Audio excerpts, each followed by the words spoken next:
Cambodia is a beautiful country in Southeast Asia, bordered by Thailand, Laos, and Ao Lac or Vietnam. The country is a fascinating mix of breathtaking scenery, simple cultures and traditions, stunning ancient temples, colonial architecture, genuine friendliness, and more.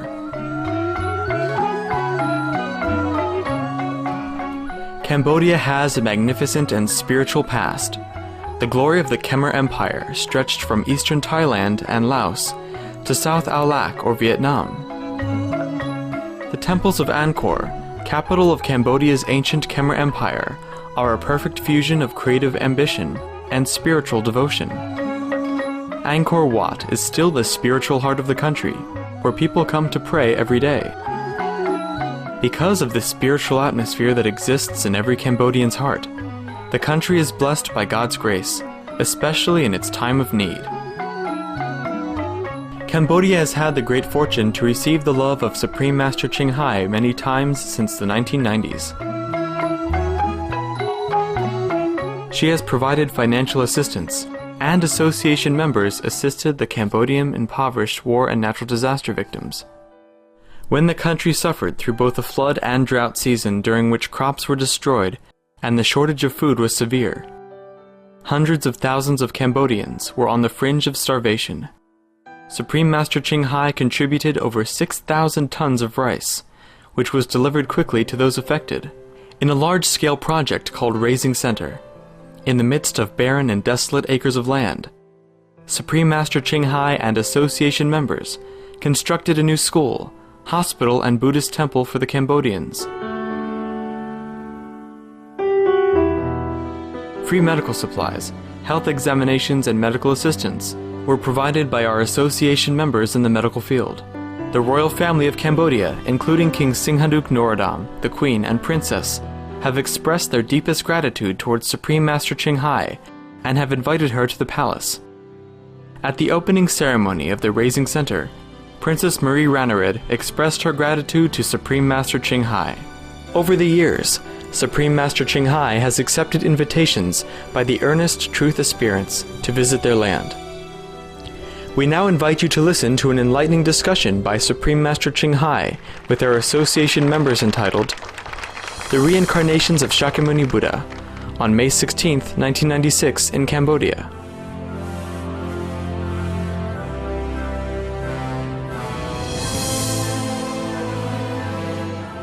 Supreme Master Ching Hai's lectures are not a complete meditation instruction.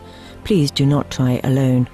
For free of charge guidance, please visit www.godsdirectcontact.org or contact any of our centres near you.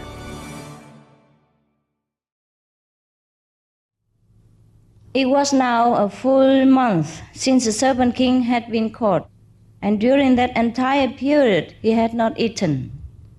In the palace under the river Kampa, the Serpent Queen Sumana began to wonder and worry. So she went and gazed at the lucky pond and saw that the water was as red as blood. Now she knew that he must have been caught by a snake charmer. So she traveled on to the city and went straight to the palace courtyard, where she saw her lord dancing for the amusement of a large crowd. She stood poised in the air above, weeping and lamenting. The Serpent King, as he danced, looked up and seeing his queen, felt so ashamed that he crept into his basket and hid himself. Funny. Why? He asked for trouble himself, no? Did he not? He wanted to be a hero, no? A bodhisattva, a saint, Serpent King. I know why he should be embarrassed about the mission that he tried to fulfill. The king, seeing that the snake had stopped dancing, called out, "What is the matter?" Looking up, he too saw the Serpent Queen hovering in the air. He was astonished at this vision and asked, "Who are you that shine like the lightning or a blazing star? Are you a goddess? For I can see that you are not human." "I am neither goddess nor human," Great king, I am a serpent queen who has come here with a great purpose. Tears flow from your eyes, and you seem to be full of anger. Tell me, lady, why have you come here? Sir, the serpent who dances before you was seized by a man for profit. He is my lord, and I have come to ask for his freedom. The king asked, how could this half-starved man catch such a powerful snake? Tell me, serpent queen, how this happened. Great king, this serpent is so mighty that he could burn this town to cinders. He allowed himself to be caught so as not to break a vow that he had made. And how did the man catch him? On fast days, this royal snake used to lie near the highway. There the snake charmer caught him. He is the king of 16,000 serpents who live below the river Kampa. Set him free, O king. Buy his liberty from this man. With gold, 100 cattle and a village, perform this merciful deed, O great king. The king agreed to free the serpent king, turning to the Brahmin, said to him, I will buy this royal snake's freedom from you. I will give you jewel earrings and 100 pieces of gold. I will give you a finely cushioned throne, a bow, 100 cattle, 2 wives of equal birth with you, and same caste. Yeah. In India, people don't marry people of different caste. Like Brahmin, man would marry a Brahmin woman from the Brahmin caste because they have 4 castes. The Brahmin is the highest caste in India. And then come to the Christic caste, mean the warriors. And then some businessmen, money maker. And then the last Shudra, means those who do manual work, labor work. Once I was on the river bank of the Ganges River, performing my sadhana, meditating. I had a 1-week retreat in the middle of the Ganges River, where there was a small island of sand and rocks, and the wind blow into your eyes with all sand. That is a very perfect place for meditation, because you can never open your eyes. Yes, so I chose that island to meditate.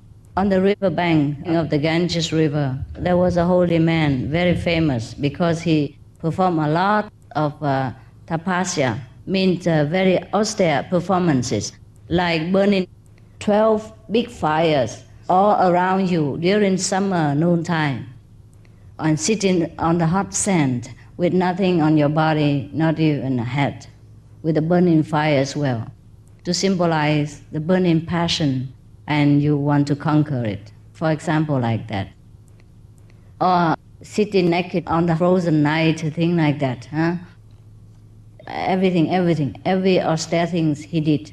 All the things that most yogic required to show your willpower and endurance, he did. Perhaps he's gone now. But he was very old then. I heard he was very holy, so I went there, to have an audience with him. I bought some fruit for him as offering, which he gave to his disciple. So I said, I would like to meditate here. Is it possible? He said, yes, anywhere you like. Anywhere is a holy land. So I saw the island, or one of his disciples meditated there before. So I just went there to see. And the island in the middle of the Ganges River, it was in Rishikesh. Rishikesh is a very holy place for Indian people. And many of the sages and the saints have blessed the soil of Rishikesh with their holy feet. They always come there and meditate since ancient time. That's why Rishikesh is very, very holy to Indian people. Shakyamuni Buddha was supposed to meditate there too for a while. And some of the famous Indian teachers also have been there. One of the master of Kuan Yin method, like Kirpa Singh of Bias, he was also meditating there for 6 months before he came out to teach the word. So I was there too.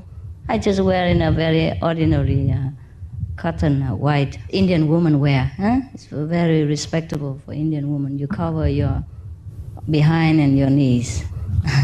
And it's loose with the trousers and a tunic, and similar like that. And I have the collar up to here even. So it's okay. He said, anyway, so I went and checked up the small island in the middle of the Ganges River. The Ganges River is not always peaceful. In some places, the current is very, very swift, and you must be careful. And there's not always a boat to cross the river. Sometimes you have to walk, or sometimes you have to wait the next day. So the island was in the middle of a very swift current, and you can only go there early in the morning and return very late at night, where the Ganges River come very low in the morning. The ebbs and tide of the Ganges River accordingly. You have to go very early in the morning before the sunrise and come back after sunset. And then you have to be careful walking on the stones because you might fall into the swift currents and say goodbye to the Lord of Maya of this world. Anyhow, so I went there and meditated for a week. Now let's go back to the incident about the Brahmin, the powerful caste system in India. So on the bank of the Ganges River, there lived that holy man in his hut, and many of his disciples come and go, and some attendants come and go to fetch water for him. He has some of the attendants. So they fetch water for him from the Ganges River and cook for him, things like that. Okay. And one of the small girl, about 10 years old, went to fetch water at the Ganges River. So I happened to just come out of the cave from the island. So I saw her, a small girl, with two very big buckets, and she happened to fall down or something. So I hurried up to come and help her up to her feet. But she hit me. She hit me and shoo me away, And I was very astonished. So I just said, I'm sorry. And then when I came in, I asked the master, what did I do wrong? Through the interpretation of another small kid. He was 7, but he was a wizard. He knows English through and through and through. And he translated all the spiritual kind of terminology, not just how are you and have you eaten, thing like that. So it was very cool because he learned directly from an English teacher who was a disciple of this master. So he said, oh, this girl was a Brahmin. It's a Brahmin caste. Don't you touch them. So I asked him, how can I know which is a Brahmin that I should not touch? He said, just don't touch any Indian.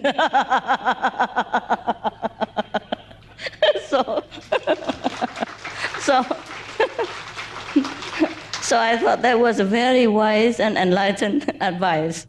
So you see, India, there are so many things you should learn before you go. Don't just rush to the Himalaya in a hot climate. The more you're careful, the better. Because anything rotten or any little unhygienic substance could make you sick. That's why I'm very particular about hygiene in the kitchen. I just worry about the general health of the public. And remember, every time you are in the public, if you are sick, if you know you're sick or doubt that you're sick, please take a mask. Put a mask, cover your nose and your mouth. Not your nose alone or your mouth alone, because they're connected. And because if you're in the public, you might talk to somebody, accidentally, even though you don't want to, but you forget. Or somebody come near you and talk to you. Or when you take in the food in the general kitchen, you will breathe bacteria into the public's food and contaminate the whole group. So please take note and remember this and protect yourselves as well as other people's health and convenience. Because sometimes some of the very common illnesses, but to some people it's very grave, because their resistance is low, or they are children, or they are old age people. They are not as strong as you are. You can withstand the disease, but when you spread it to the weaker person, it's become very grave for him or her. So please be merciful and remember this. It's a little bit inconvenient to wear the mask like that, but it's worth the sacrifice, don't you think? Oh, okay, remember, huh? I do that too. I did it one time when I went to Singapore. I was having a kind of cold, common cold, and then I wore the mask through the custom and on the airplane everywhere. And it helps. But it was very bad with children, because some of the children in Singapore I love so much, and they love me so much. But I tell them to keep away for a few days. But sometimes they couldn't help it, they couldn't bear it. They come around and hug all the same. But at least I have the mask, so it's all right. Okay, remember, huh? Your family members and your fellow practitioners, you have to protect them anytime. Okay, now, we go back to the Benares. Now the king has offered the Brahmin many golds and silvers and prizes and wives and blah, blah, blah, whatnot, in order to buy the liberty for the snake. Now the Brahmin replied to the king, I want no gift, Your Majesty. I will release the serpent of my own free will. So he took the serpent king out of his basket. The serpent crept into a flower, and because of the suffering he had undergone, he was able to put off his reptile shape and emerge in the form of a magnificently dressed young man. Wow. Just to dance a few tunes and you became a man. Samana, the serpent queen, came down from the sky and stood beside her lord. The serpent king bowed respectfully to King Ugasena. Great king, I pay you homage and give you all my gratitude. Now that I am free once more, I will return to my palace. Where is your palace, Serpent King? I would like to see it. The king serpent said, You have given me freedom, great king. In return, I and all my subjects will serve you faithfully. Come with me to my kingdom. Eager to visit the world of serpents, King Ugasena ordered his chariot. Make ready the royal chariot and yoke the mules. Bring forth the elephants in their golden trappings, for we will visit Serpent Land. Drums were sounded, tables were beaten, conches blown, and cymbals clashed. As King Ugasena and the Serpent King with a large following left the city.